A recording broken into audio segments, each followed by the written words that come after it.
Mesdames et messieurs, bonjour et bienvenue. Mon nom est Daniel Belleville du marketing événementiel et je serai votre animateur pour cet événement SAQ Inspire. Je suis très heureux qu'on puisse découvrir ensemble l'univers des vins bio et tout ce que ça implique. Rapidement, avant de commencer, voici quelques points sur la dégustation. Premièrement, avant chaque service, je vais nommer le vin qui sera présenté. Aussi, tous les produits proposés lors de cette dégustation sont en vente à l'unité dans SAQ.com. Vous trouverez plus d'informations à ce sujet dans le carnet virtuel disponible dans la description de cette vidéo. Finalement, si vous aimez cette dégustation, merci de cliquer sur le bouton « J'aime » et de vous abonner sur notre chaîne YouTube pour avoir accès à tout notre contenu. Aussi, n'hésitez pas à partager votre expérience sur les réseaux sociaux en ajoutant #SAQ. Maintenant, si vous êtes avec nous, c'est que vous êtes amateur de vins bio, mais aussi des pratiques saines qui s'en sont associées. Si nous multiplions de plus en plus nos efforts en ce sens, nos invités, eux, ont carrément décidé de le vivre au quotidien en faisant le choix de travailler en harmonie avec la nature. Je vous souhaite donc la bienvenue à notre événement SAQ Inspire, hommage au bio et au jour de la Terre. Afin d'en apprendre un petit peu plus sur la philosophie, nous sommes choyés aujourd'hui d'avoir avec nous 3 vignobles qui ont développé une véritable vocation pour le bio. En premier, directement de l'Italie, ils font figure de proue dans les hauteurs de Trente au Adige, juste au sud de l'Autriche et au pied des Dolomites, Clemens Lagardère et Christian Pizzetta de Tenuta Aloes Lagardère. Bonjour. Bonjour. Bonjour. Bonjour. De son vignoble au cœur de la vallée du Richelieu et certifié vegan et biologique par BEVEG et Biologique Canada respectivement, elle maîtrise tout autant les cépages hybrides que les vinifera. France Clich du vignoble Le Mas des Patriotes, bonjour. Bonjour, c'est un plaisir d'être avec vous aujourd'hui. Pareillement, merci beaucoup. Et finalement, du Château Pesquier, Frédéric Chaudière, qui met en lumière le magnifique microclimat influencé par le mont Ventoux dans le sud-est de la vallée du Rhône. Bonjour. Bonjour Daniel et bonjour à tous. Bonjour. Bonjour. Alors, merci à vous tous d'avoir accepté notre invitation. On a bien hâte d'entendre vos histoires et vos inspirations qui vous ont incité à vous lancer dans l'aventure que représente cette culture plus respectueuse de l'environnement. Avant de discuter avec nos invités, vous à la maison, je vous invite à vous servir un verre de blanc Tenuta Aloes Lagardère afin de vous accompagner dans l'écoute d'une capsule informative sur les grands principes de l'élaboration des vins bio ainsi que les philosophies complémentaires. Bon visionnement. Bonjour à tous. Alors, pour cette capsule d'information, j'avais envie de faire un survol rapide dans quoi consistent les différentes philosophies de culture de la vigne, question qu'on soit tous conscients des nuances puis des efforts que chacune représente. Tout d'abord, il y a l'agriculture traditionnelle. Évidemment, là, on parle de la tradition qui s'est installée au début du 20e siècle, pas celle des tout débuts de la culture de la vigne. Pour se remettre en contexte, les avancées en chimie organique de synthèse ont été fortement influencées par les efforts déployés pendant la Première Guerre mondiale. Pourquoi? Bien parce qu'on cherchait à développer des armes chimiques. Et c'est en parallèle de ça qu'ont été fabriqués plusieurs produits qui allaient servir l'agriculture. Je vous montre d'ailleurs une publicité qui nous ramène à cette époque-là et vraiment, ces produits étaient remplis de promesses et allaient révolutionner le domaine. C'est à partir de ça qu'on va définir en fait la viticulture traditionnelle, donc par l'utilisation d'engrais et de produits chimiques de synthèse dans le but de maximiser les rendements et la production de vin. On arrivait, bref, sans trop d'efforts, à obtenir des récoltes plus généreuses, plus prévisibles et donc plus stables. Et ça, bien, économiquement parlant, c'était fabuleux. Mais comme il y a toujours un revers à une médaille, on allait éventuellement se rendre compte qu'à force d'usage, bien, les produits chimiques ne font pas seulement qu'éliminer les agresseurs de la vigne, mais ils détruisent aussi la vie autour d'eux et s'accumulent dans les sols. Il ne faut pas oublier que le suffixe « cide » signifie « tuer ». On peut facilement imaginer les conséquences des herbicides, des insecticides et des fongicides. Ils n'ont pas de distinction là, entre les éléments nuisibles et ceux qui ne le sont pas. Et en quelques années, bien, c'est l'ensemble de la faune et de la flore avoisinante qui sont détruits, incluant ce qui rend le sol fertile. Puis quand tout finit par mourir, bien, qu'est-ce qu'on fait? On est obligé de rajouter de l'engrais et là, le cycle infernal est enclenché, puis la roue peut être difficile à arrêter. Je vous montre en comparaison ici 2 types de sols. À gauche, on a un sol bien vivant dans lequel les micro-organismes et les vers de terre contribuent à le garder poreux et riche en nourriture pour la vigne, qui va pouvoir aussi creuser et aller chercher les nutriments qu'elle a besoin. En plus, un sol comme ça, bien, ça permet de bien drainer l'eau de pluie. Tandis qu'à droite, ben, le sol est mort. Il est compacté, donc il n'y a pas d'aération et encore moins de nutriments pour la vigne. D'ailleurs, on la voit même pousser à l'horizontale et clairement, elle peine à se nourrir. Mais en plus de ça, c'est que les produits chimiques sont aussi néfastes pour nous. Pas seulement pour les gens qui traitent la vigne et même ceux qui habitent autour. Et là, il existe malheureusement des statistiques effroyables à ce sujet-là d'ailleurs, mais aussi parce qu'on va les retrouver dans le vin qu'on consomme. Maintenant, je vais vous parler de la viticulture raisonnée. C'est un peu comme si on donnait une réplique aux problématiques que peut poser la culture de la vigne, mais en douceur. On la traitera plus systématiquement, mais plutôt moins souvent. Et on va procéder seulement lorsque les besoins vont se faire sentir et en choisissant des produits moins agressifs. C'est donc une façon de se rapprocher de la viticulture biologique, mais sans avoir les contraintes de l'engagement qui vient avec une certaine une certification officielle. Ça peut aussi satisfaire la période de transition pendant laquelle un vignoble doit se conformer avant de pouvoir prétendre à une culture biologique qui, soit dit en passant, prend 3 ans de congé de produits chimiques. Donc, d'une vision générale, la viticulture raisonnée vise à renforcer les impacts positifs des pratiques agricoles sur l'environnement et à en réduire les effets négatifs, mais sans pour autant remettre en cause la rentabilité économique des exploitations. Je vous montre cette image pour illustrer le concept de lutte raisonnée. Évidemment, celle-ci, elle est plutôt poétique parce qu'il y a évidemment bien d'autres moyens plus scientifiques pour évaluer la pression de certaines maladies ou la population d'insectes nuisibles.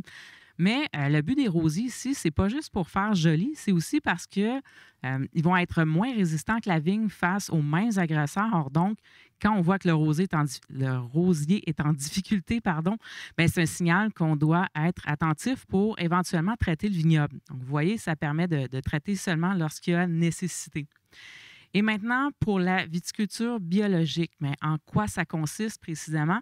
C'est qu'à l'inverse de vouloir protéger la vigne de tout, à coup de produits chimiques pour ensuite devoir la nourrir avec de l'engrais de synthèse, on vient simplement à la base puis on s'arrange pour qu'elle devienne plus forte, mais naturellement, qu'elle puisse se défendre seule contre les parasites et évidemment qu'elle puisse se nourrir par elle-même. Et pour ça, il faut donc bannir l'utilisation de produits chimiques.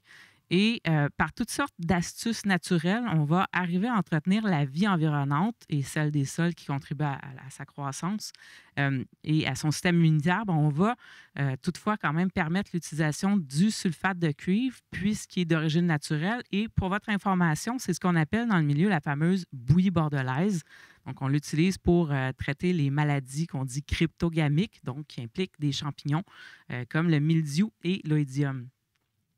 Une des astuces naturelles pour établir l'équilibre dans le vignoble, c'est la polyculture, parce que ça va offrir un gîte à une multitude d'êtres vivants comme les insectes et les oiseaux. Et là, dans cette image-ci, on voit plus des herbes et des fleurs, mais ça peut aussi impliquer des arbres, des bosquets, qui vont également venir couper le vent ou encore apporter des périodes d'ombrage bienvenues, surtout dans des environnements qui deviennent de plus en plus chauds avec le réchauffement climatique. Ça peut aussi impliquer des animaux. Regardez-moi ça ici, les beaux désherbants naturels. Puis en prime, c'est qu'ils vont produire du compost. Pour les insectes qui peuvent s'avérer nuisibles pour la vigne, au lieu d'utiliser des produits chimiques, on peut très bien laisser des oies, des poules ou même des chauves-souris pour s'acquitter de la tâche. Et parlant d'animaux, il y a des producteurs qui vont éviter de faire les labours en tracteur parce que la machinerie est lourde. Elle passe toujours au même endroit. Puis, ça finit également par compacter le sol. Ils vont donc utiliser les chevaux pour labourer leur terre de façon beaucoup plus harmonieuse avec la nature. Je vous donne un dernier exemple d'astuce respectueuse de l'environnement ici pour contrôler la population du vilain vers de la grappe, qui est la chenille d'une sorte de papillon. Et c'est la confusion sexuelle. Ce qu'on va faire, c'est qu'on va installer des dispositifs comme cette espèce de cartouche brune qui vont diffuser des phéromones clés dans le vignoble et ça va leurrer les papillons mâles et par la bande, diminuer leur reproduction. Maintenant, la petite dernière pour ce qui est des philosophies de culture, en fait, c'est une avenue qui prend en considération tout ce qui est impliqué dans la culture biologique, mais avec une partie un peu plus ésotérique. Et c'est la biodynamie. Dans le fond, c'est qu'en plus de faire uniquement des traitements naturels pour l'entretien de notre vigne, on va les faire en fonction du mouvement des astres et particulièrement de la lune. Donc, on va traiter la vigne avec des concoctions de type homéopathique, donc de micro-quantités qui sembleraient tout de même avoir un impact notable sur le comportement de la plante. Et tout va se faire selon un calendrier qu'on appelle le calendrier des semis, où vont être pris en compte les meilleurs moments pour poser différents gestes. Et ça consiste à quoi? J'ai malheureusement pas le temps d'entrer trop dans les détails, mais pour ceux que ça intéresse, vous pourrez y revenir et faire pause dans la présentation pour consulter les 2 prochaines images. En gros, ça implique l'utilisation de cornes et de bouses de vache qu'on va enterrer stratégiquement dans le vignoble pour redynamiser le sol, mais aussi des potions à base d'ortie, de valériane et bien d'autres choses nébuleuses, mais qui semblent fonctionner. Et si, évidemment, on peut trouver ça un peu tiré par les cheveux, vous serez quand même d'accord pour confirmer que la Lune a véritablement un effet énergique sur nous. Et on connaît le pouvoir d'attraction qu'elle a sur les marées, entre autres. Et c'est pour ça qu'on va se fier à un calendrier qui prend en compte sa position pour traiter les plantes au bon moment. En fait, il nous indique à quel moment l'énergie sera à son plein potentiel, au bon endroit, selon ce qu'on cultive. Parce que la biodynamie, ce n'est pas juste utilisé pour la vigne. Je vous montre un exemple du fameux calendrier ici. Et supposons que vous voulez faire pousser des carottes, des patates ou des navets. Vous allez les traiter en jour racine. Si vous faites pousser des rosiers, vous allez le faire en jour fleurs. Si c'est des herbes aromatiques comme du basilic, ça va être en jour feuilles. Bref, et la vigne, ça va être en jour fruits. Dans le fond, c'est qu'on pense que l'énergie, donc la sève, va se retrouver dans les grappes par l'attraction astrale à ce moment-là. Et donc, bon, là, je vous ai décrit la chose de façon très synthétisée, mais je suis certaine que vous comprenez le principe. Et j'espère que le tout est demeuré digeste, mais surtout que vous comprenez mieux les nuances qu'apportent chacune des philosophies de culture. Et je conclus en vous souhaitant la plus agréable des dégustations en compagnie de nos invités. Alors, maintenant que nous en connaissons un peu plus sur la culture biologique, commençons la dégustation avec nos premiers invités en direct de Ténuta Alès Lagadaire, Clémence Lagadaire et Christian Pizzetta. Rebonjour et bienvenue à vous deux. Bonjour. Bonjour, vous allez bien? Oui, certainement. Oui, merci. La vie est belle, justement, à Alto Adige? Oui, Très belle. Très belle, oui. Excellent, excellent. Bien, on va prendre avantage justement de votre présence pour vous demander de nous parler un petit peu de votre parcours et aussi de l'histoire du Ténuta et qu'est-ce qui vous distingue. Oui, alors, nous tenons à vous remercier vraiment chaleureusement pour l'invitation et d'être ici, ici aujourd'hui avec vous et avec votre vigneron, grand vigneron. C'est vraiment une grande chose pour nous. Et certainement, aujourd'hui, nous avons la possibilité de connaître notre domaine Alois Lageder, mais certainement aussi notre région Alto Adige. Et l'Alto Adige, quand on parle de l'Alto Adige, on parle d'une région qui est extrêmement qui a une grande diversité.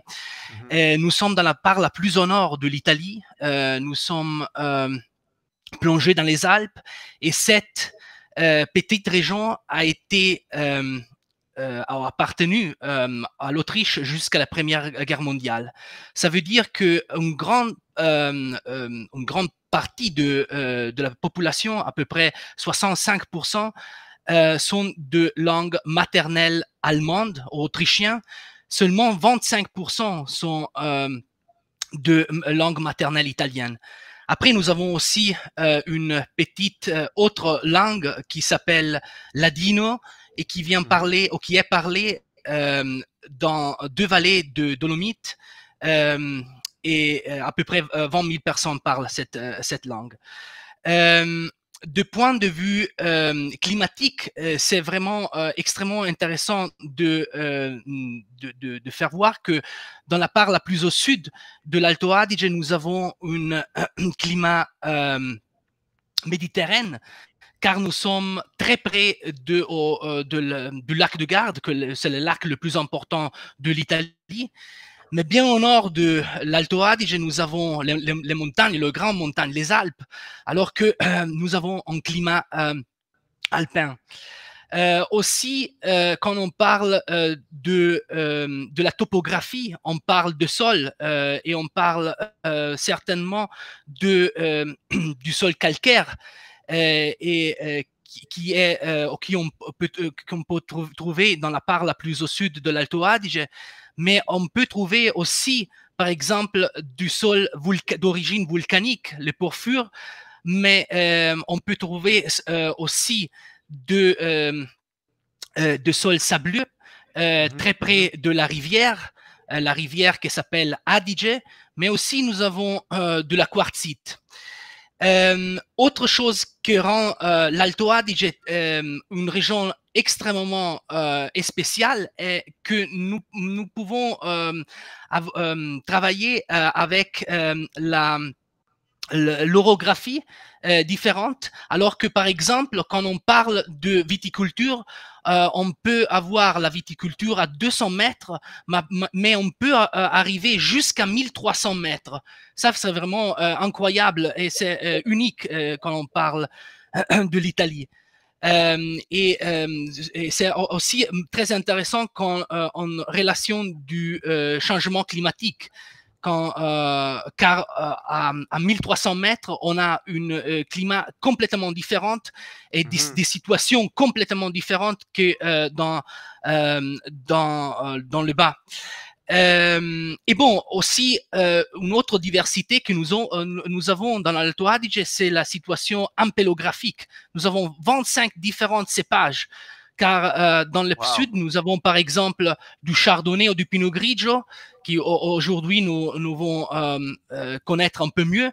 Mais aussi, nous avons des cépages bien au nord, comme le Kerner, le Müller-Thurgau. Ça veut dire que vraiment, dans l'Alto Adige, on cherche de produire des vins alpins, des vins avec une grande fraîcheur, une grande salinité, une grande minéralité, des vins qui réfléchissent l'endroit où il naît. Oui, en fait, ça c'était toujours le but de ma famille. Hein. On travaille dans le monde du vin depuis 200 ans. Et toujours aujourd'hui, c'est un domaine de famille. Et moi, je dirige le domaine avec mes deux sœurs. Ça veut dire qu'on est déjà dans la 6e génération. Et on a à peu près 55 hectares du vignoble qui on travaille aux méthodes de la biodynamie. Et en fait, oui, la biodynamie pour nous, c'est plus, même si beaucoup de fois les personnes, s'ils commencent à lire quelque chose sur la biodynamie, c'est toujours, ils parlent de préparation naturelle qu'on utilise ou du siècle lunaire. Mais je pense que la fondation de la biodynamie, c'est plus de chercher de créer une ferme fermée, un siècle fermier, un organisme individuel en fait. Et aujourd'hui, malheureusement, je pense que si on parle de l'agriculture, on parle toujours de choses très spécialisées. Non? On parle de la viticulture, ils ont des fermiers qui travaillent avec des pommes, on a des fromagers, mais c'est tout très, très séparé. Non? Et il n'y a pas longtemps, au début du 19e siècle, un bon fermier, c'était toujours quelqu'un qui a créé une grande diversité, une grande biodiversité. Parce qu'il savait que seulement avec la biodiversité, il réussit de créer la fertilité. Et je pense que pour nous, producteurs du vin ou fermiers, le but premier, c'est vraiment de créer la fertilité du sol. Et pour ça, je pense que le clé, c'est vraiment la diversité. Et on doit trouver des méthodes pour diversifier aussi les vignobles. Et pour ça, on a commencé pas longtemps de travailler avec une fromagerie qui nous donne, par exemple, 6-7 vaches et 20 bœufs après la vendange dans notre vignoble qui restent là, ils mangent tout l'herbe. Et en avril, l'année prochaine, il va monter again aux montagnes. Et pour ça, c'est une coopération très, très intéressante pour nous pour créer cet organisme individuel pour avoir oui, le fumier pour le vignoble, pour fertiliser le vignoble, pour avoir une sol plus riche et en fait pour produire de vin à la fin qui ont un caractère plus riche ou plus structuré en fait. Et c'est ça un peu la chose qu'on essaye de faire, de vraiment essayer de créer cette symbiose entre tous différents organismes, entre différentes plantes, des arbres, de fruits, avec les vignes, avec des animaux, avec des vaches, des bœufs, de sheep, I don't know how to say it. C'est différents animaux. Et ça, je pense que en fait, on a aussi des préparations aux tisans qui sont importants, on travaille avec eux, et on a aussi, on essaye de faire quelques travail according avec le cycle, le siècle de la Lune, par exemple. Oui, le cycle lunaire, oui. Oui, c'est ça, merci. Parce que je pense aussi une vignoble, même si elle est sur la Terre, il y a toujours des influences cosmiques. Le Soleil, c'est aussi une influence cosmique. Et même aussi la Lune a toujours une certaine influence. On essaie de faire des choses aussi according la Lune, en fait. Et ça c'est vraiment l'idée de la biodynamie, de créer cette ferme fermier. En fait. Okay. Et en fait, le vin qu'on va goûter aujourd'hui, le Porer Pinot Grigio, c'est aussi un vin qui est fait aux méthodes biodynamie. C'est certifié Demeter. Demeter, c'est toujours l'organisation qui est certifiée le vin en biodynamie, pas seulement le vin, mais aussi de différents produits. Et on est très heureux de goûter avec vous aujourd'hui le 2019. Justement, avant de passer au vin, si je peux me permettre, M. Lagadaire, j'ai été très chanceux et choyé en 2016 de justement témoigner de mes propres yeux. Vous parlez de biodiversité, mais de témoigner de mes propres yeux cette biodiversité et justement cette variété de cépages.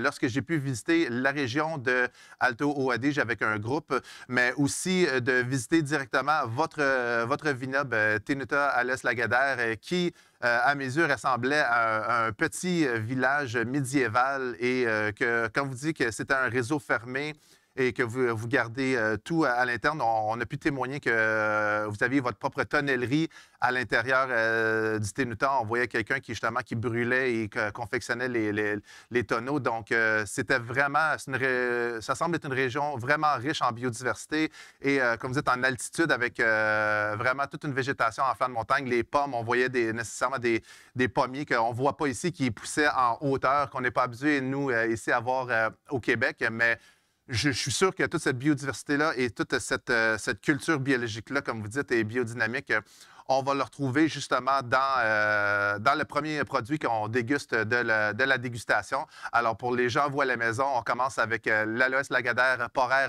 Pinot Grigio 2019. Donc, oui, justement, vous étiez rendu au vin. Qu'est-ce que vous pouvez nous dire justement sur ce vin? Oui, Daniel, merci pour cette magnifique introduction. Le Pinot Grigio Porer, c'est vraiment un vin très spécial pour nous. Le Pinot Grigio est une variété qui est cultivée surtout dans la part la plus au sud de l'Alto Adige, à peu près à 300 mètres d'altitude, sur sol calcaire. Et le Pinot Grigio a une particularité, car nous sommes dans la part la plus au sud de l'Alto Adige, car nous avons cet climat méditerranéen et nous sommes affectés aussi de températures très élevées pendant l'été. Le Pinot Grigio, quelquefois, ne n'a pas la possibilité de tenir l'acidité. Alors que qu'est-ce qu'on fait maintenant? Alors une chose très importante est que nous font la vendange un peu plus tôt, alors que par exemple dans l'année 2019 nous avons commencé la vendange dans le 16 de août. Ça c'est vraiment très tôt, mais pour avoir la fraîcheur, hein. Mais aussi ça c'est une autre particularité. La vinification est vraiment diversifiée. Par exemple, qu'est-ce qu'on fait? Nous une part est vinifiée immédiatement, une part reste comment on dit le juice reste sur les pots, et une part reste sur les rafles. Alors que avec cette différentes vinifications séparées, on peut donner au vin un profil complètement différent, un profil plus clair, une salinité, mais aussi définitivement une clarté du profil qui est pour moi c'est vraiment unique. Et ça que est aussi unique est que ces vins à 11,5 degrés d'alcool, alors que nous avons, oui, un vin à bas d'alcool, mais il est très savoureux et il a une belle structure et une belle personnalité. Si je peux, je te montre le trois différentes méthodes de vinification. Non? Tu vois tout de suite la différence en couleur, non? Ben oui. Le premier au droit, c'est le jus, le vin qui était pressé directement. Le deuxième, c'est déjà un peu plus rouge parce que le pinot gris, ça a toujours une peau rouge ou pink. Rougeâtre, oui. Ouais, c'était resté en contact avec la peau 15 heures. Et le troisième, c'était vraiment en contact avec la peau et le rafle pour 6-7 mois. Non? Et avec cette tannin, qui, comme Christian a expliqué, on essaye d'augmenter la perception de fraîcheur. Et ça nous donne une très belle possibilité de jouer avec aussi le changement climatique qu'on voit ici aussi beaucoup. Et ça, c'est une possibilité de jouer ou de travailler avec un différent climat aussi au futur pour maintenir cette fraîcheur, cette acidité qu'on essaye toujours d'avoir dans ce climat ou dans ce terroir alpin. Donc, avoir une belle fraîcheur tout en maintenant une belle structure, justement. Ouais. Et oui, et ça surtout la troisième et la deuxième, il nous aide aussi d'avoir une structure, mais en même temps de faire du vin avec 11,5 alcool. C'est pas toujours le cas, mais on essaie toujours d'être beaucoup bas en alcool. C'est ce que je veux dire. Nous, pour la population québécoise, je peux vous dire que de plus en plus, il y a une tendance qui s'approche justement à vouloir avoir des vins de plus en plus bas en alcool. Donc, justement, je suis sûr que beaucoup de nos clients vont apprécier le 11,5. Je peux parler pour moi-même, que je sais que lorsque je vois de plus en plus des vins à 11,5 ou en bas de 12 d'alcool, c'est toujours très apprécié. On apprécie la fraîcheur qui vient avec, justement. Oui, parce que je pense qu'en centre, il doit avoir la tension, comment on dit, la tension, la tension, la vibration, en fait, non? Et pas l'alcool ou l'aspect lourd. C'est ce que j'allais dire, un petit peu plus lourd que des fois l'alcool peut apporter. Et surtout pour un blanc, 11,5 avec cette fraîcheur, justement, ça nous aide à grandement plus apprécier justement le vin en question. Excellent. Merci beaucoup justement à vous deux pour cette description. Je m'adresse maintenant à vous quatre. Maintenant qu'on a pu justement entendre la passion de nos premiers producteurs, alors de nos deux collègues ici d'Alès Lagardère, mais entre vous quatre, quel a été l'élément déclencheur ou l'étincelle qui a fait en sorte que vous avez commencé à pratiquer la culture biologique? Si je peux me permettre, justement, on pourrait commencer avec vous, Mme Clich. Ben, en fait, moi, j'étais toujours en culture raisonnée, puis j'ai challengé mon agronome pendant quelques années parce que je voulais vraiment faire je voulais vraiment être bio. Moi, c'est dans mon environnement. Je suis dans mon bureau en ce moment, puis je suis au pied de mes vignes. Alors, je me promène avec mon chien dans mon vignoble tous les jours. Alors, c'est comme pour moi, ça fait partie de mon environnement, puis ça fait partie aussi de mes valeurs intrinsèques, de prendre soin de nous et de notre planète. Et au départ, on n'était pas beaucoup de vignobles. Moi, ça fait déjà 4 ans, donc il faut aussi être pré-certifié. Donc, il y a quand même quelques années là, que je travaille dans ce sens-là. Et c'est ça, c'est vraiment par valeur personnelle. Oui, alors les valeurs personnelles se transmettent, disons, dans la culture et dans le sorte de vin que justement on veut élaborer. Oui, mais je mange aussi comme ça aussi. Là. Je fais exactement, ça fait partie de la alimentation. Fait que c'est ça. Voilà. Parfait. Merci beaucoup. Et puis, pour vous, M. Chaudière? Alors, évidemment, hein, comme Mme Clich, je pense qu'il y a des questions de valeurs personnelles qui étaient très clairement à la base de ce changement-là. Pour nous, au Château Pesquier, c'est un changement qui a aussi coïncidé avec le changement de génération. Je vous en parlerai un petit peu plus tard tout à l'heure, mais mes parents étaient en agriculture raisonnée aussi. Et avec mon frère, quand on a repris le domaine, il nous a paru assez rapidement évident qu'on devait passer en agriculture biologique. Et j'allais dire un point, on a déjà beaucoup parlé de fraîcheur, et à mon avis, on en parlera tout au long de cet événement, mais un des éléments qui nous a vraiment invités à aller vers le bio aussi avec mon frère, c'est le fait qu'en passant en agriculture biologique, on a normalement un pH qui baisse dans les sols, et une meilleure acidité, une meilleure fraîcheur qui va être traduite dans nos vins. Et ça, on l'a vraiment observé depuis une quinzaine d'années. Non seulement, évidemment, il y a la considération environnementale générale, bien sûr, mais en termes de qualité et d'équilibre des vins, ça nous a fait progresser. Excellent. Et pour... J'allais dire justement, vous parlez de transition vers le biologique. Ça m'amène à poser la question aussi pour vous, M. Lagardère. On parle de qu'est-ce qui vous a apporté ou vous a amené justement dans le biologique, mais vous disiez que ça fait 200 ans que justement la famille est dans la culture du vin. Est-ce que ça a toujours été, toujours eu une philosophie biodynamique ou biologique justement pour Alois Lagardère? Oui, je dirais depuis longtemps.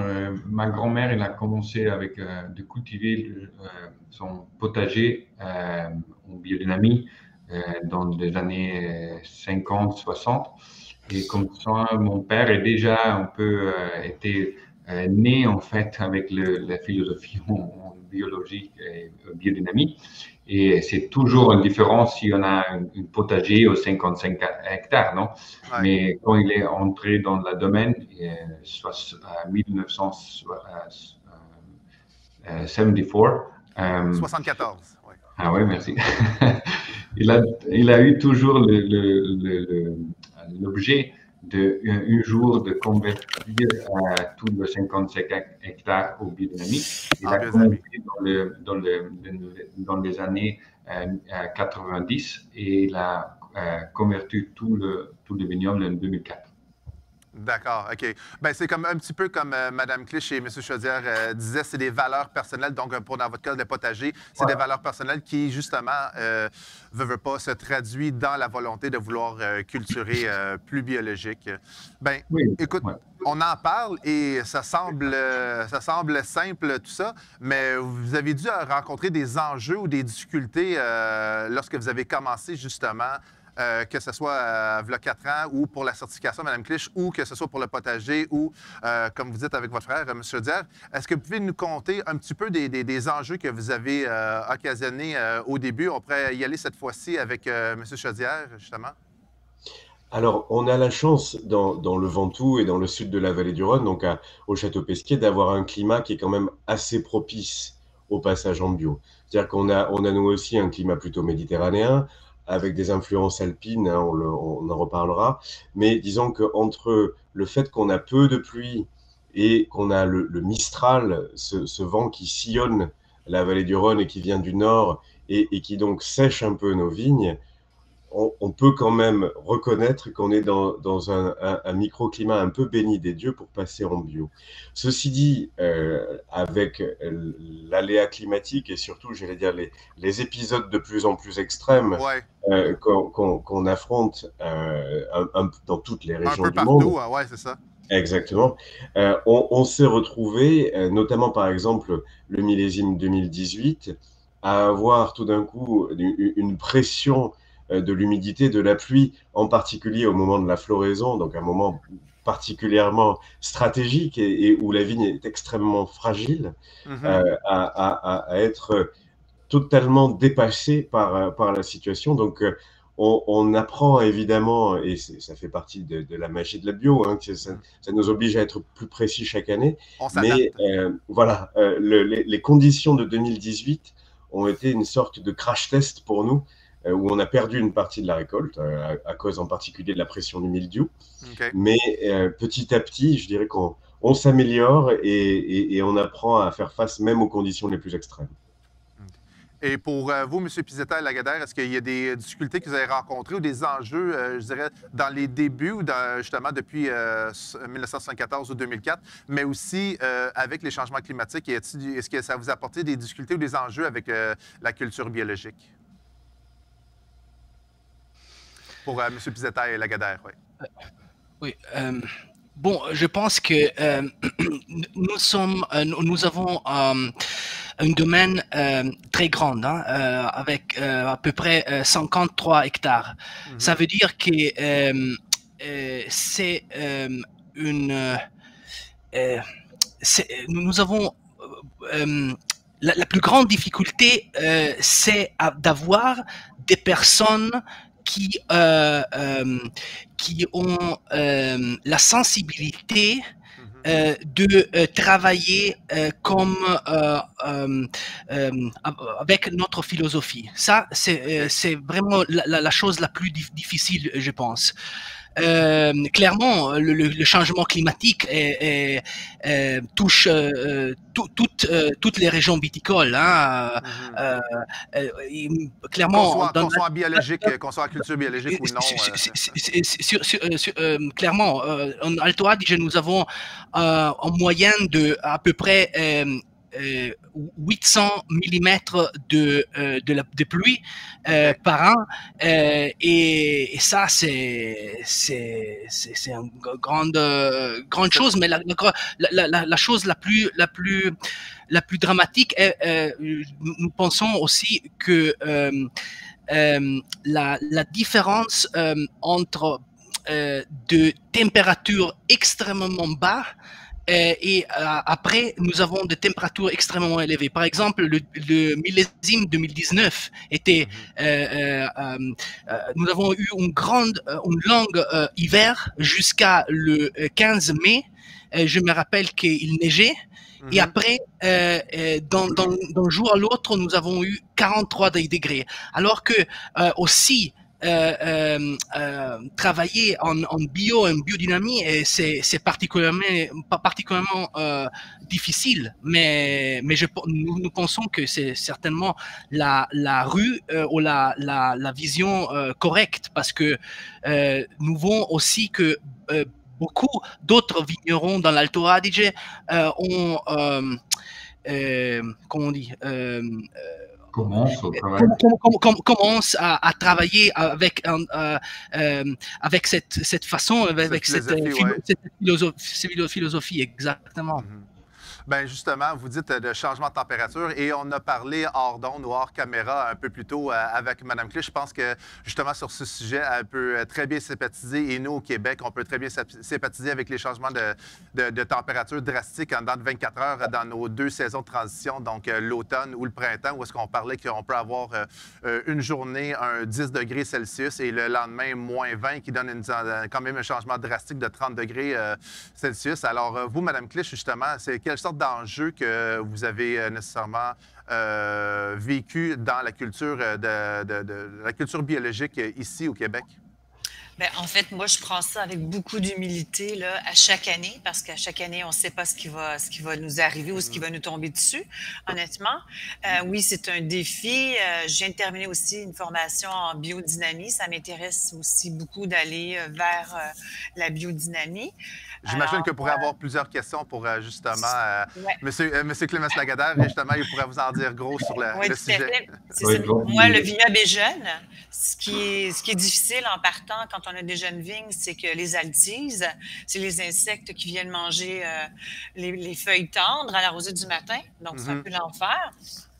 Fait que ça aussi, il faut trouver des solutions parce qu'on ne peut pas mettre d'insecticides. Non, exact. Donc, c'est ça. Et en ce moment, quand on est biologique, on a un soutien aussi financier de notre gouvernement pour nous aider. Alors, nous, Excellent. c'est ça. Il faut trouver des solutions alternatives ça demande beaucoup de travail. Honnêtement, mais Exactement, quand il on faut. décide de faire ça, c'est parce qu'on a le guts de faire ça, je dirais. Oui, OK? On a définitivement. une volonté de faire ça, puis on est téméraire, puis on ne veut pas abandonner, puis ça fait partie de nos valeurs. Fait que c'est vraiment dans cette attitude-là là, que moi, je travaille avec mon équipe. Bien, tant mieux, on applaudit justement vos efforts et votre courage de justement continuer de lutter dans cette culture-là, qui n'est pas nécessairement la solution la plus facile, mais définitivement la solution ou la philosophie la plus souhaitable. Donc, on pourrait continuer justement avec vous, Madame Clich. On se Oui, bien transporte. sûr. Ouais. Parfait. Donc, on se transporte tout près d'ici, au vignoble Le Mas des Patriotes, à Saint-Jean-sur-Richelieu. Et on vous rencontre, vous, la propriétaire France Clich. Rebonjour et bienvenue justement à cette dégustation Hommage au bio aux Journées de la Terre. Ah, c'est très émouvant pour moi aujourd'hui de faire partie de cette activité-là. Ça nous fait plaisir de vous avoir, ouais, justement. merci. On est très content d'avoir un Merci. représentant ou une représentante pour le Québec et de savoir nous aussi, on fait de la culture bio. Ce qui nous amène justement, vous allez parler comme de quoi que vous avez commencé il y a 4 ans, puis il y a une certification à faire. Donc, justement, est-ce que vous pouvez nous parler un peu de vos débuts, puis comment tout ça a commencé? Ben, en fait, moi, mon histoire, disons que j'ai peut-être une formation un peu hétéroclite, là. J'ai fait des études en criminologie. Ensuite, j'ai fait ça pendant une dizaine d'années. Après, je suis retournée aux études. J'ai fait un DEP en cuisine. Je suis diplômée de l'Institut d'hôtellerie en cuisine française. Ensuite, je suis devenue styliste culinaire. J'ai fait de la nourriture de scène dans des films. J'ai travaillé au cinéma, à la télévision. Après ça, je suis devenue antiquaire. Je restaure des meubles en pin du 19e siècle. Je m'intéresse au patrimoine, à l'architecture. Mais ma passion dans la vie, et surtout celle aussi de mon mari, c'est boire du vin, bien manger, évidemment. L'art de la table. Exactement. Donc, j'avais déjà un métier de bouche. Puis le rêve de mon mari, c'était d'avoir un vignoble. Fait qu'en 2004, si je me souviens bien, c'est ça, j'ai offert 3 plants de vigne à la fête des pères, puis je lui ai dit, ben écoute, de façon extrêmement naïve, si ça survit à l'hiver, ben on plantera ton rêve. Alors, ça a commencé comme ça, honnêtement. Alors, finalement, c'est moi qui ai hérité du cadeau. Fait que, c'est ça. Bonne fête des mères qui s'en vient bientôt, oui, justement. c'est ça. Maintenant, j'y pense quand je donne un cadeau. Ce cadeau-là a complètement changé ma vie. Je ne pensais pas qu'un jour, je deviendrais vigneronne. Je ne sais pas si c'est moi qui ai choisi la vigne ou si c'est la vigne qui m'a choisi. Mais je pense que je suis une femme de racines. J'ai les mêmes amis et j'ai le même mari depuis plusieurs années. Alors... Mais en fait, les premières vignes, on les a plantées en 2006. Okay. On a commencé par planter des hybrides. Donc, c'est des vignes qui proviennent de l'Université du Minnesota. On a commencé à planter des vignes pour faire du vin rouge, donc un Frontenac noir. Des cépages qu'on connaît un petit peu plus au Québec, oui. Oui, maintenant. OK. Donc, ça, ensuite, j'ai planté des semi-rustiques, du Sicoulman, du Bac au Noir, ce qu'on va boire tout à l'heure, ce qu'on va déguster tout à l'heure. Okay. Et après, on a planté aussi des vignes pour faire du vin blanc. On a planté du Frontenac blanc et du Frontenac gris. Donc, ça, c'est les 1,8 hectares. Mais ce qui a changé ma vie, c'est le voyage. Au Canada, dans notre pays, le Canada viticole, donc la vallée du Niagara, l'Ouest canadien, tout ça, avec le Conseil des vins du Québec et la SAQ. Oui. Donc, j'ai écouté les histoires de mes confrères viticulteurs à travers le pays. J'ai goûté les vins de mon pays et ça m'a complètement bouleversée. Alors, quand je suis revenue, j'ai dit à mon mari, non, Moi, je veux planter des vinifera. Alors, là, je suis rendue avec 6 hectares, donc tout en bio. J'ai plus beaucoup de vignes justement rustiques. Mhm. Et c'est ça. Le défi aujourd'hui, c'est de produire des vins de grande qualité dans un climat nordique. C'est Oui, tout un défi en bio oui. aussi. Alors, voilà, c'est un peu ça mon histoire. Maintenant, depuis 3 ans, il y a Vincent Moulin qui s'est joint à mon équipe. Puis je OK. travaille en étroite collaboration avec lui. C'est un jeune de Bordeaux. Donc, quand il est arrivé ici, je lui ai dit, le défi, ça va te faire des vins blancs bio. Lui, il faisait des grands crus à Bordeaux. Donc, c'est ce qui lui a plu aussi. Alors, on travaille ensemble en étroite collaboration pour développer des vins fins et élégants chez nous, à 30 Oui. minutes de Montréal, dans la vallée sud. Le sol, c'est différent dans différentes parcelles. On est surtout dans l'argile, mais OK. j'ai des parcelles aussi où c'est sablonneux, argileux. Ah oui? OK. Oui, Fait quand même une belle variété, là, justement, dans oui, notre, tout dans à notre fait. propre terroir, dans un même vignoble ici au Québec. Oui, même dans juste ici, la parcelle que vous voyez derrière, là, sur la photo, derrière la grange, il y a des bouts où c'est vraiment sablonneux, puis d'autres bouts où c'est très argileux. OK. C'est quand même incroyable, là, mais c'est comme ça. Bon, ben, mais merci beaucoup justement de nous partager votre jeune histoire. Puis on est curieux justement peut-être pour nos auditeurs qui chercheraient à vous visiter. Est-ce qu'on peut vous visiter à tout moment de l'année? Est-ce que vous accueillez justement des visiteurs si on décide avec la saison estivale qui s'en vient de vouloir aller visiter le vignoble? Bien sûr. Alors, on est ouvert de la fête des Patriotes OK, oui. jusqu'à l'Action de grâce en général pour recevoir les touristes. Mais le problème qu'il y a, c'est que l'année dernière, on avait déjà tout vendu les vins avant la fin. Un beau problème. Et, ouais, et même qu'en ce moment, 90% de la cuvée 2021 Ah est oui. vendue. Alors, c'est ça, on a gardé un peu de vin justement pour cet été. On est en train d'agrandir le chai aussi. Alors, on est en croissance, puis Mhm. la demande est de plus en plus croissante aussi pour nos vins. Oui, justement, dans les 2 dernières années, les Québécois ont développé une belle passion pour les vins de chez nous. Donc, espérons que cette tendance-là peut continuer. Ça nous apporte justement ce qu'on a dans la bouteille. Alors, le deuxième vin de la soirée, soit le Sieur Rivard Réserve 2020. Qu'est-ce que vous pouvez nous dire de cette cuvée et qu'est-ce que ça vous évoque? Ben, en fait, c'est la dernière cuvée que vous allez boire de ce vin-là, parce que le Merci. Baco noir, on l'a arraché. C'était dans OK. l'argile et c'était beaucoup trop vigoureux. Je veux dire, les feuilles, ça pouvait monter à 10 pieds de haut, ça n'avait aucun sens, là. C'était comme... Et puis, on avait de la difficulté aussi à rendre le raisin à maturité aussi à cause de ça. Donc, c'était pas le bon sol. J'ai OK. pleuré la nuit avant de l'arracher, mais qu'est-ce que vous voulez? J'avais pas vraiment le choix. Et là, j'ai planté du pinot noir à la place. On a redrainé la parcelle bien comme il faut. Et la prochaine cuvée, mais c'est du merlot qui va avoir dedans. D'accord. Donc, Alors, ça va être un... Ouais. vous avez Non, pu c'est vous ce que vous adapter. êtes. Non, c'est ça. En fin de compte, c'est comme, il faut s'adapter, il faut comprendre ce qu'on fait. C'est pas simple. C'est très long aussi, la vigne. C'est vraiment un métier de génération. Moi, je suis la doyenne, alors j'ai pas mon père ou mon grand-père derrière moi, mais j'espère que je vais pouvoir transmettre à mes enfants, c'est ça, la passion pour mon vignoble. Mais je pense que oui, ils aiment bien boire du vin. Mais c'est ça, il faut voir évoluer tout ça. On n'a pas de recette, c'est pas magique, hein? On n'a pas de recette. On essaie de comprendre ce qu'on fait. Non, exactement. Et puis, justement, on parlait de plutôt s'adapter dans le biologique. Si c'est exactement ce que vous avez fait, vous vous êtes adapté en justement, ça a été crève-cœur, arracher les vignes pour replanter des nouveaux. Mais Mm. à ce moment-là, on est quand même, on en parlait un petit peu plus tôt, on est une industrie ou une culture quand même assez tôt ici au Québec. Donc, on apprend à apprivoiser nos terroirs, nos techniques. Donc, justement, on s'adapte. Est-ce que vous avez planté d'autres vinifera? Oui, j'ai planté du pinot gris. C'est pour ça que qu'est-ce que j'ai vu tout à l'heure, c'est ça, c'est vraiment magnifique. Et je trouvais ça hyper intéressant aussi, la macération, tout ça. Qu'est-ce qu'ils font avec leur vin, puis leurs problèmes aussi qui ont eux aussi avec nécessairement la température, là. Des fois, des pluies diluviennes, on en a aussi ici. Puis après ça, il y a une période de sécheresse où pendant l'année dernière, il n'y a presque pas plu. Donc, la vigne aussi, elle devient quand même en état de choc aussi. Donc, elle arrête de croître. Il y a plein de choses auxquelles les gens ne savent pas tout ça. Là. Même s'il fait chaud, trop chaud, c'est pas mieux. Il n'y a rien d'évident. C'est pas facile. Non. C'est un métier où on apprend constamment.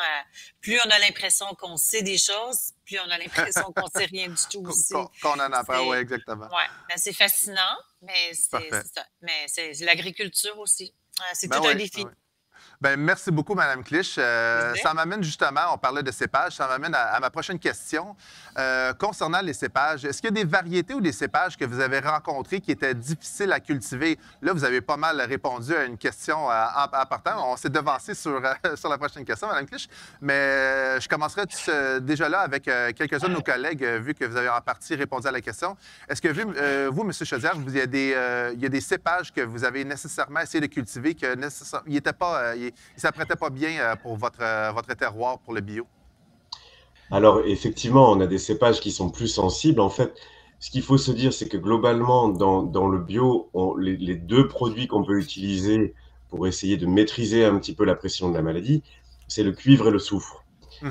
Et on va dire que du côté de l'oïdium, le soufre a un côté curatif, donc on arrive assez bien à le maîtriser. En revanche, du côté du mildiou, on est plutôt dans la prévention, en fait, avec le cuivre. Et dès que ça nous échappe, alors là, on est un petit peu mal barré, si vous me permettez l'expression. Donc, les deux cépages qui, pour nous, sont les plus sensibles au mildiou, c'est le grenache, qui est quand même notre cépage principal, donc c'est compliqué, et la roussanne pour les blancs. Donc, c'est les deux cépages où il faut être le plus précis et le plus attentif. OK. Et pour vous, à Ténuta Alos Lagadaire, est-ce qu'il y a nécessairement des cépages qui ont prêté plus de difficultés, que vous avez abandonnés, ou d'autres que vous dites, nous, on va vers ces cépages-là? Parce que vous parliez plus tôt qu'il y avait une variété d'environ 25 cépages. Donc, il y a quand même beaucoup de cépages qu'on a pu voir qui sont cultivés dans Alto Adige. Est-ce que nécessairement vous avez vous avez dû abandonner des cépages, ou il y a des cépages dont vous avez des difficultés avec la culture bio? Je pense qu'ils sont de cépages plus compacts, non? Avec la forme plus compacte, comme le pinot noir, c'est très délicat, ou aussi le pinot gris, quelquefois, il faut toujours faire attention. Et en fait, cette année, l'année dernière, on a fait essai. On a des tests de faire essayer? Des tests, oui, merci. Des tests. À cause de changement climatique. Mon père, déjà, il y a 40 ans, il a commencé à travailler avec des cépages du sud de la France ou à Sirtico de la Grèce pour voir comment ça a développé. Et en fait, ce test, on va continuer à faire. Et l'année dernière, on a continué on a planté des grainages gris, grainages blancs, et c'était une catastrophe. Ah ouais, hein? Ben, il faut l'essayer. On ne le sait pas si on ne l'essaye pas. Et puis, justement, il faut essayer de faire des tests. Un petit peu comme nous, qu'on fait au Québec. On a souvent essayé on s'est retourné vers des cépages plus rustiques. En fait, on a essayé tranquillement à planter des vinifera pour faire des tests, à voir pour notre terroir. Vous avez dit justement dans un cliché à l'intérieur de votre propre parcelle qui, je ne me trompe pas, vous avez dit qu'il était 4 acres. Bien, c'est ça qui a différents 6 hectares. 6 hectares, merci beaucoup. Merci beaucoup, qu'il y avait différents types de sols. Donc, c'est pas parce que, justement, il y a un certain cépage vinifera qui fonctionne chez vous qui fonctionnera avec vos voisins. Donc, il s'agit de faire les tests et puis on espère, dans le meilleur des capacités ou dans le meilleur de votre expertise, que ça fonctionne. Mais bon, on ne peut pas tout contrôler. Non. Excellent. Bon, mais écoutez, on veut maintenant aussi entrer dans votre univers respectif. Est-ce que vous pouvez nous rencontrer peut-être, on a parlé un petit peu de votre histoire, de chacun de vos histoires, on a parlé un peu de vos terroirs et aussi des différents défis que ça pouvait apporter cultiver le bio. Mais est-ce que vous avez quelques anecdotes ou expériences personnelles ou de mémorables ou cocasses ou ludiques que vous pourrez nous conter par rapport à votre expérience en tant que viticole et en tant que viticulteur, je devrais dire? Ben, en fait, je peux peut-être en raconter une. Ben oui, allez-y, brisez la glace. Ouais. C'est comme on essaie toutes sortes de choses. On n'a pas la recette magique. Je vous ai parlé des altises tout à l'heure. Alors, mon mari avait fabriqué un genre d'aspirateur où on se promenait derrière la tondeuse et on allait essayer Asperger, d'aspirer ouais. Ouais. aspirer, Aspirer, ouais. les altises une à une. Mais disons qu'après un hectare, c'est ça. Les On a altises abandonné le projet. reviennent. On a terminé puis sont revenus, donc ça ne marche pas vraiment. Fait que là, maintenant, c'est ça, on a des solutions alternatives pour faire ça, là, mais c'est quand même pas simple. Ah oui, essai-erreur, essai-erreur. Oui, on avait mis ça sur Facebook, là, et comme on a eu, je pense, je ne sais pas combien de milliers de personnes qui ont vu la vidéo, c'était vraiment incroyable. Ah, ben, merci beaucoup Ouais. pour le partage. Justement, M. Chaudière, est-ce que justement il y a eu des histoires cocasses en essayant différentes solutions ou justement juste dans la vie de tous les jours de viticulteur biologique qui vous a apporté? Alors, je ne sais pas si c'était vraiment une expérience cocasse, mais c'était pour aller dans la suite de ce que je vous disais sur le cuivre ou sur le fait qu'on a eu des épisodes de pluie extrême. On a donc toujours sur le millésime 2018, on avait été pris par la pluie, en fait, au milieu d'une parcelle, alors qu'on venait de pouvoir traiter une moitié, mais on n'a pas pu traiter la deuxième moitié de la parcelle. Et alors, la bonne nouvelle, c'est que la pluie n'a pas été telle que c'est lessivé la partie qui avait été traitée, mais 15 jours plus tard, on avait vraiment une parcelle qui était à couper au couteau, Oui. où on avait d'un côté quelques taches sur feuilles de mildiou, mais pas grand-chose. Et alors de l'autre côté, c'était un peu la bérésina. On avait non seulement du mildiou sur feuilles, mais sur grappes. Enfin, c'était donc voilà, c'était un exemple plus tranchant et flagrant, Ah oui, justement. et je pense que c'est peut-être plus une manière de rappeler que l'agriculture biologique, c'est une agriculture de précision. C'est une agriculture pour laquelle il faut souvent travailler plus et peut-être essayer de tordre le cou à l'illusion que l'agriculture biologique, c'est la nature qui fait tout. Non, le vigneron doit être vraiment sur le pont. Oui. Il y a un travail derrière ça, une expertise. Et justement, on parlait, l'expertise s'est développée en essai et erreur, justement. Et puis, justement, être là tous les jours avec la vigne et la terre. Bien, merci beaucoup, merci. Et M. Lagardère et M. Pizzetta, est-ce que vous avez justement une histoire ou un moment mémorable que vous avez eu dans les vignes ou dans le chai ou justement dans la production? En fait, je suis absolument d'accord avec ce que M. Chaudière a dit, que c'est beaucoup, c'est toujours le vigneron qui doit comprendre comment regarde à la même chose, le même vignoble de différentes perspectives.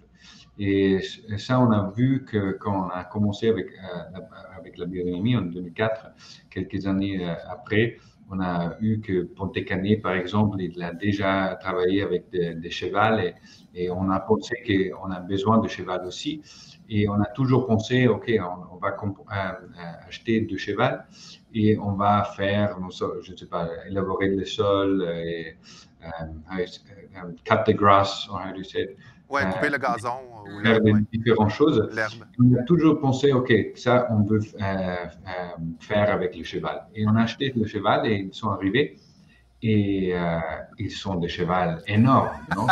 et tout le monde a eu peur de travailler avec cheval. Et on a vu dans cette anecdote que c'est pas le cheval qui doit comprendre comment élaborer le sol, la terre. C'est le vigneron qui doit comprendre entraîner le cheval, en fait. Le cheval est un outil, mais c'est pas le cheval qui va tout faire. Il faut avoir l'expertise derrière. L'homme, non, le vigneron qui doit apprendre ou comprendre les différentes perspectives et les différents et faire beaucoup de formations et prendre beaucoup de temps pour entrer dans la matière, non? Et je pense que la biodynamie, l'agriculture biologique, c'est pas une baguette magique, non? Ouais. C'est vraiment un truc qui a besoin de temps. Mais la chose plus belle, c'est que il nous aide à ouvrir l'horizon. Et pour ça, après temps, step by step, on comprend plus et on peut nous orienter à l'idéal. OK. Parfait. Bien, merci beaucoup, justement, pour cette histoire. Merci à vous quatre de vous avoir prêté au jeu justement nous dévoiler un petit peu plus les entrailles de qu'est-ce que c'est être un viticulteur en biologique. Et maintenant, après toutes ces discussions-là, après tout avoir parlé justement de ces différentes anecdotes et histoires, qu'est-ce que vous diriez ou qu'est-ce que vous donneriez comme conseil à quelqu'un qui veut se lancer dans la culture biologique? Si quelqu'un aujourd'hui, en 2022, se lançait dans la culture biologique, quel conseil que vous lui donneriez? Monsieur Chaudière, est-ce que vous voulez commencer? Alors, écoutez, c'est difficile évidemment déjà d'avoir le cœur bien accroché et d'aimer l'expérimentation comme on en a parlé. Peut-être plus simplement de toujours être dans l'anticipation. D'essayer puisque on a beaucoup plus de moyens de prévention que de moyens de traiter la maladie une fois qu'elle est là, ou en tout cas la peste une fois qu'elle est là, d'essayer toujours d'anticiper, de commencer les tâches le plus tôt possible.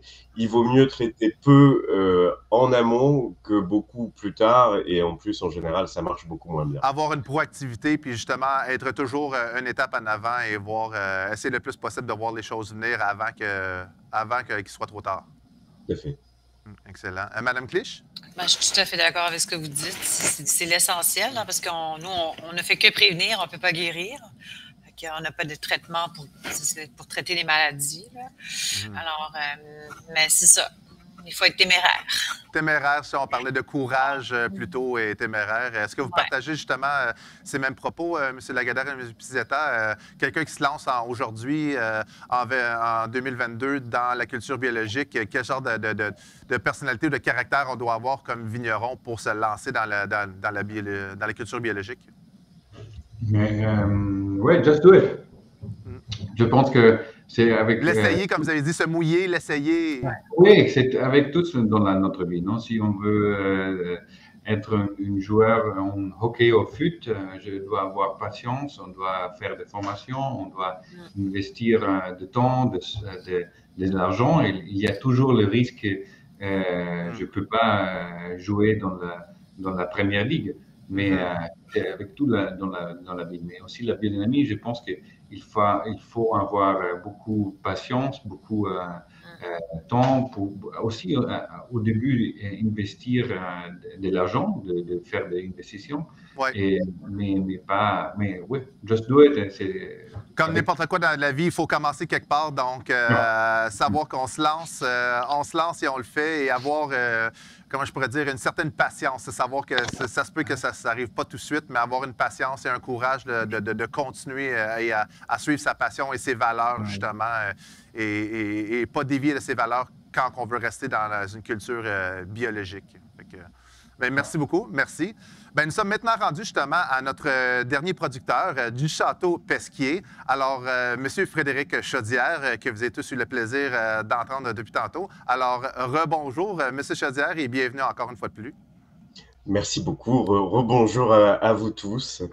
Excellent, merci. Alors, le Château Pesquier, nous aussi, c'est un domaine qu'on est très familier au Québec. Je suis convaincu que nos auditeurs en ont hâte de savoir un petit peu plus sur votre histoire et votre parcours. Donc, qu'est-ce que vous pouvez nous en dire justement un petit peu plus sur le Château Pesquier et votre parcours? Alors, le Château Pesquier est situé au sud de la vallée du Rhône, dans une appellation qui m'est évidemment extrêmement chère, qui est l'AOC Ventoux. Et donc, nous sommes nichés dans le Ventoux, dans le parc régional naturel du Ventoux, dans une réserve de biosphère UNESCO. Donc, on est déjà dans un cadre, une sorte d'écrin extrêmement préservé et qui nous incite, j'allais dire de toute façon, à avoir une conscience environnementale assez forte. À Château-Pesquier, l'aventure a commencé il y a 3 générations. Ce sont mes grands-parents qui ont repris le domaine au début des années 70, et mes parents ensuite qui ont commencé à essayer à exprimer le terroir encore méconnu du Ventoux. Et on a repris l'aventure avec mon frère au début des années 2000. Et donc, on a pris la suite de cette aventure familiale. Ce qui caractérise vraiment notre terroir, c'est l'influence de notre montagne. Donc, le mont Ventoux fait 1912 mètres d'altitude et on va dire que sur le domaine où le vignoble est situé entre 250 et 400 mètres, c'est la combinaison entre l'altitude du vignoble et les courants d'air frais qui descendent de la montagne qui nous permettent d'avoir un climat particulièrement frais. Et du coup, on se retrouve dans l'une des zones les plus tardives du sud de la vallée du Rhône. Et ça nous permet, et ça a été, je crois, l'un des mots-clés aujourd'hui, mais de capturer de la fraîcheur, de l'équilibre, Oui. et ce qui fait vraiment l'essence de nos vins. On a donc mes parents étaient passés en agriculture raisonnée, en agriculture durable, on va dire, dans les années 80. Et quand avec mon frère, on est arrivé à la tête du domaine à partir de 2003-2004, on s'est dit qu'il était essentiel de passer en agriculture biologique. Donc les premières parcelles certifiées bio à Pesquier, c'est en 2007. Okay. Et depuis, on a commencé à s'intéresser à la biodynamie. On a fait vraiment nos premières expériences concrètes en 2015. Et on est en train de terminer maintenant la certification Déméter du domaine. Donc, on a eu la certification de nos pratiques culturales qui a été validée en 2019. Et vous allez avoir maintenant les premières cuvées en 2020, en 2021, qui auront leur tampon Déméter sur nos contre-étiquettes. Ah, ben bravo, excellent. Merci beaucoup. Ouais, excellent. Ben écoutez, ça nous amène justement à notre troisième et dernier vin de la soirée, le Château Pesquier Artemia 2019. On est tous curieux justement d'en apprendre un petit peu plus sur ce vin. Qu'est-ce que vous pouvez nous en dire justement sur le vin, l'élaboration, la cuvée, le millésime en soi? Alors, j'ai pas eu le temps de vous parler de nos terroirs. Ça va être allez-y, une bonne manière justement de Bien rentrer dans les sols du Ventoux. En fait, un peu à l'image de notre montagne, dont on a toujours l'impression qu'il y a de la neige au sommet du mont Ventoux. Et en réalité, c'est uniquement de la pierre calcaire. Donc, on est vraiment sur une sorte de sommet lunaire. Et on a une grande richesse de terroirs à Pesquier. On a des argiles, on a des sables, on a des marnes, mais la dimension calcaire est vraiment essentielle pour notre terroir. Et cette cuvée, la cuvée Artemia 2019, est l'une de nos 3 cuvées parcellaires, hein, donc c'est vraiment une parcelle séparée. Elle est très symptomatique de ce terroir-là. C'est-à-dire que c'est l'une des parcelles qui sont situées le plus en altitude à Pesquier, à peu près 400 mètres, sur un gravier calcaire. Et c'est un assemblage de 75% de Syrah et 25% de Grenache. Or, et je dirais que grâce à la fois à l'altitude, à la fraîcheur de notre climat et à ce gravier calcaire, c'est l'une des expressions les plus septentrionales qui nous font le plus penser, on va dire, au vin du nord de la vallée du Rhône, hein, quelque part entre Crozes-Hermitage et Hermitage de toutes nos cuvées. Et on est sur à la fois fermentation en cuve béton brut et des élevages essentiellement en demi-muit, c'est-à-dire des barriques de 600 litres, avec des chauffes très légères pour souligner le côté floral et minéral de cette expression de Syrah. Avec toujours, comme on dit, le mot de la dégustation, cette belle fraîcheur. Tout à fait. Excellent. Ouais. Bien, merci beaucoup. J'aimerais prendre l'occasion, justement, pendant que vous avez votre verre dans les mains, je vous demanderais justement à vous quatre, justement, si vous avez chacun des vins, on peut commencer peut-être par le vin blanc d'Aloès Lagardère, on parlait justement un petit peu des terroirs, on a parlé des vins en soi, mais j'aimerais vous entendre, les 3 ou les 4, de parler un petit peu plus sur le vin Aloès Lagardère. Ça vous évoque des notes de quoi? Puis on n'a pas parlé beaucoup, même si on a les informations dans notre carnet virtuel qui est disponible pour les gens qui visionnent. Qu'est-ce que vous nous suggérez nécessairement comme accord, M. Lagardère? Mais je demanderais nécessairement aussi à M. Chaudière et à Mme Clich, qui aiment beaucoup l'art de la table, qu'est-ce que ça vous évoque comme... Vous le mangerez avec quoi respectivement dans chacun de dans chacun de nos territoires. On n'a pas nécessairement exactement la même gastronomie en France qu'au Québec, qu'en Italie. Alors, je commencerai par vous, M. Lagardère.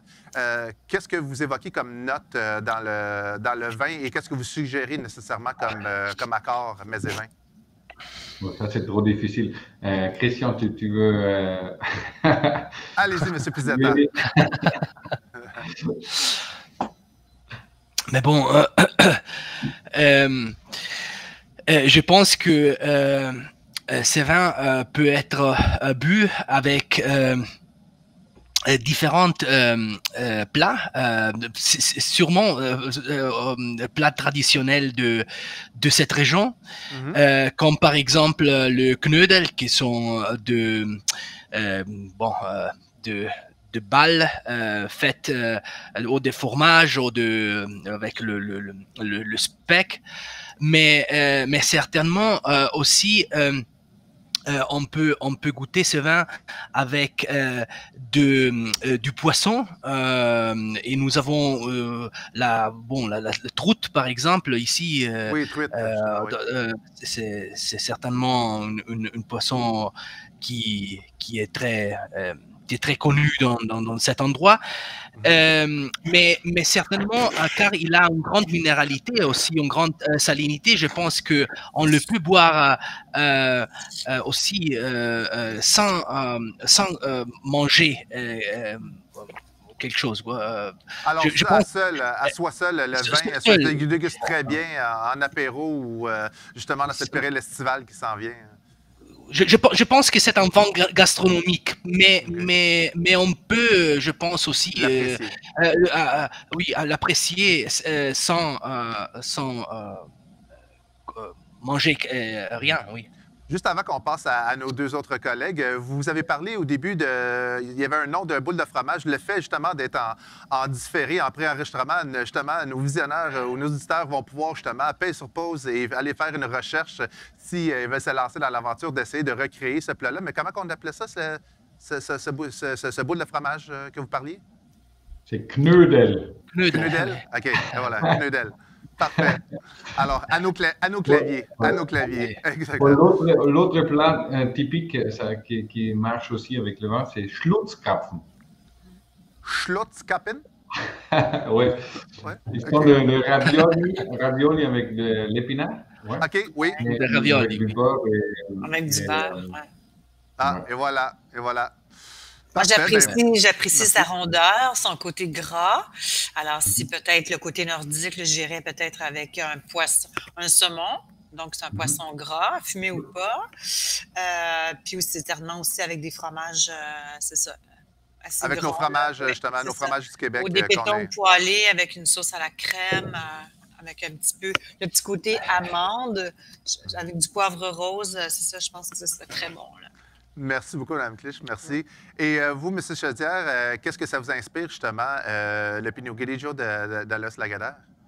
Moi, j'ai beaucoup apprécié la salinité de ce vin. Effectivement, il y a à la fois un bel équilibre. C'est un vin de texture. Enfin, chapeau pour la beauté de ce Pinot Blanc.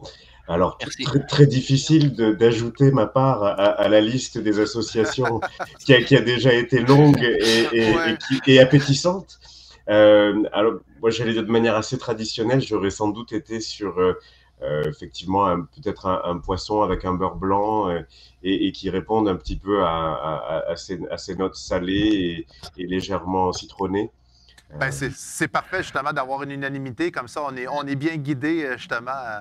On est bien guidé à savoir qu'est-ce qu'on pourrait nécessairement mettre en accord avec ce vin que j'espère en grand nombre les gens vont se procurer et qui est disponible présentement sur SAQ.com. Donc, bravo, merci beaucoup.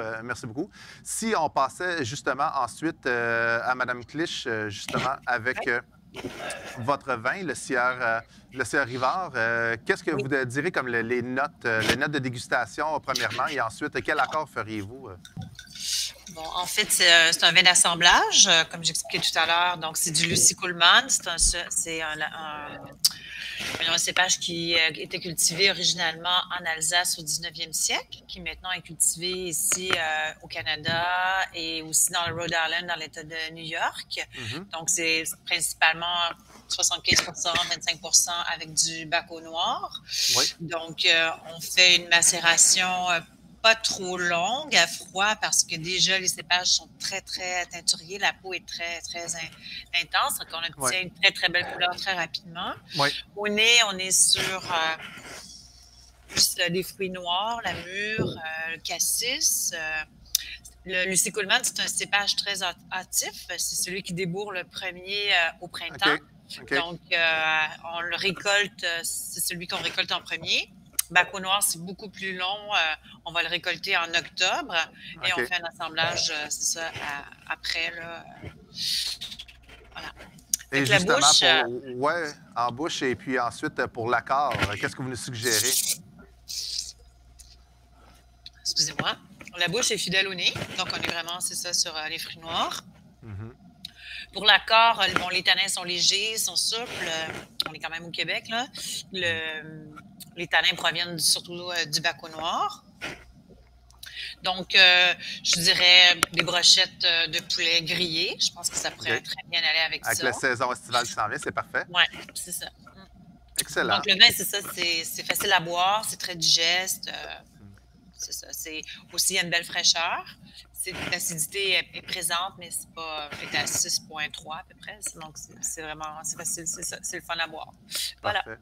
Et pour M. Lagardère et M. Chaudière, parce que malheureusement, désolé, originalement, M. Pizzetta était supposé d'être ensemble avec M. Lagardère, mais on a dû justement séparer les deux et les avoir à deux endroits différents. Donc, c'est M. Lagardère qui a la bouteille en main. Alors, M. Lagardère et M. Chaudière, à vous, qu'est-ce que nécessairement ce vin vous inspire de façon gastronomique? Qu'est-ce que vous voyez, vous, nécessairement à manger avec ce vin?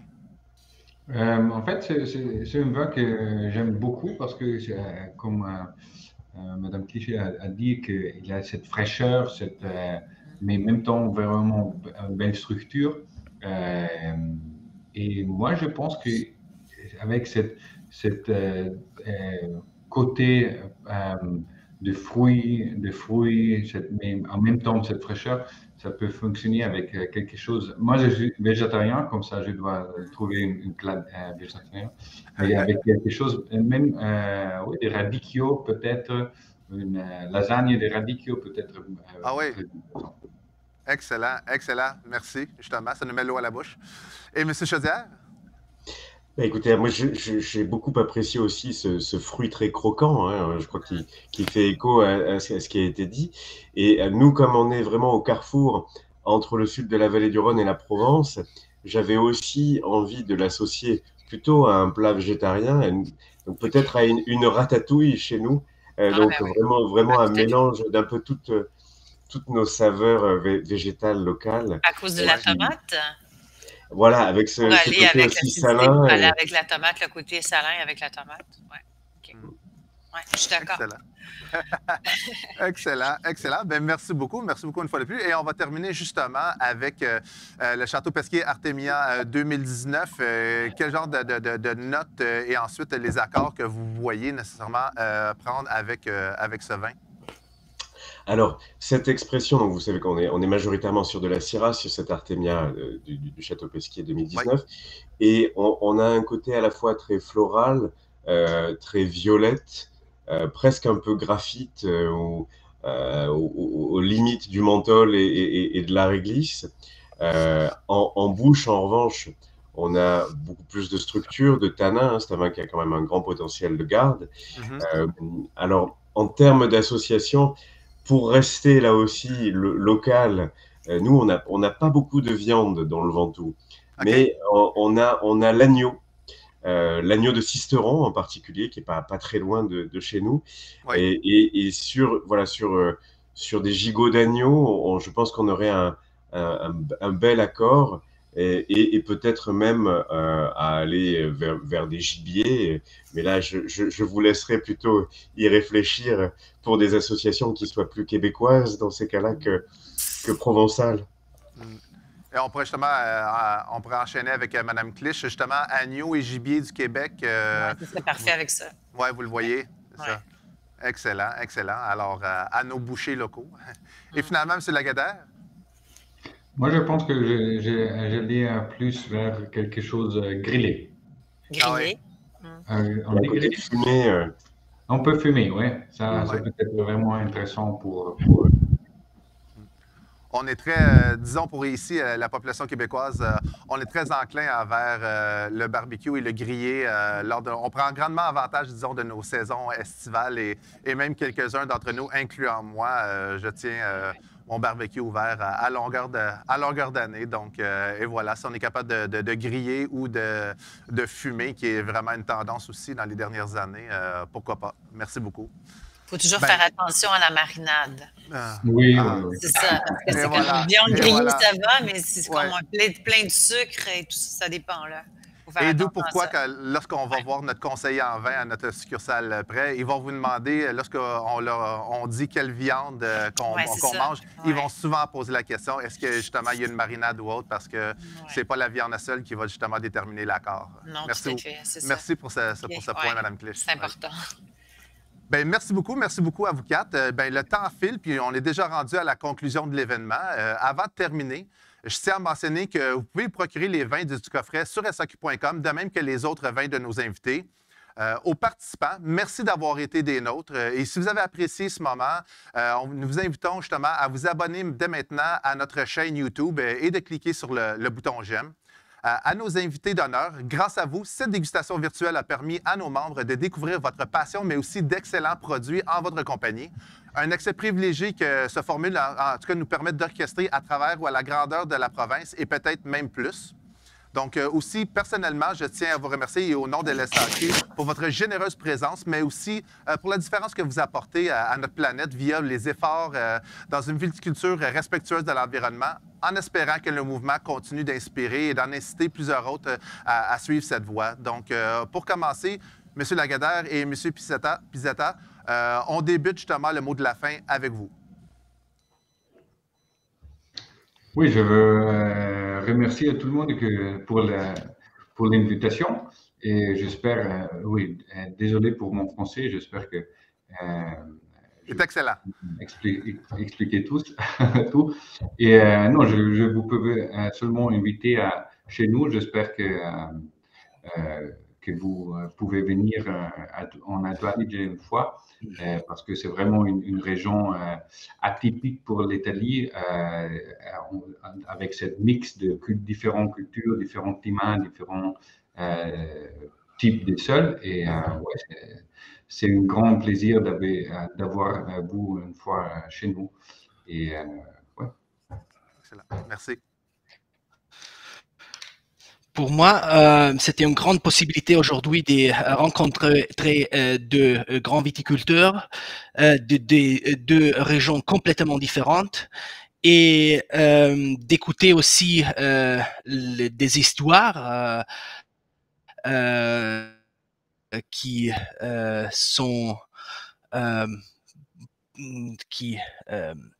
sont importants pour cette domaine.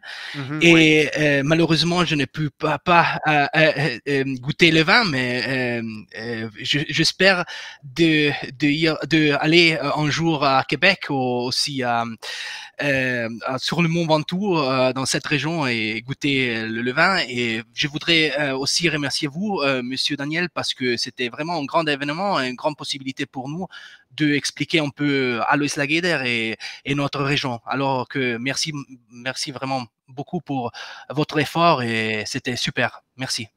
Ça fait plaisir. C'est nous qui vous remercions justement à vous prêter à cette dégustation et à être disponible pour nos clients. Merci. Madame Clich?